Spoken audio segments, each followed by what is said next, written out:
اینجا که می‌بینید دقیقاً محل سقوط این بالگردیه که متاسفانه اینجا سقوط کرده. دقیقاً این محل سقوطشه، این خود بالگرده که سقوط کرده و الان دارین اینجا تصاویرشو می‌بینین.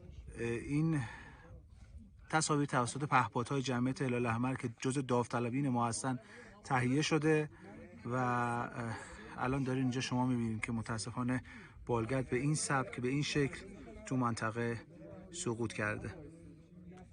دوستان خیلی زحمت کشیدن، به لحظه بودن که بتونن این تصاویر رو ضبط بکنن. سپاسگزارم از همه کسانی که کمک کردن، کمک حال ما بودن در جمعیت هلال احمر، در سازمان امداد جنوب، در تیم پهپادی جمعیت هلال احمر بسیار تشکر میکنم که زحمت کشیدن این کم و کیف حضور نیروهای امدادگر در منطقه و عملیات جستجو برای شما پخش کردن. منتظریم تا تصاویر جدید و اطلاعات اخبار تکمیلی به دستمون برسه و خدمت بینندگان عزیز اطلاع رسانی بکنیم.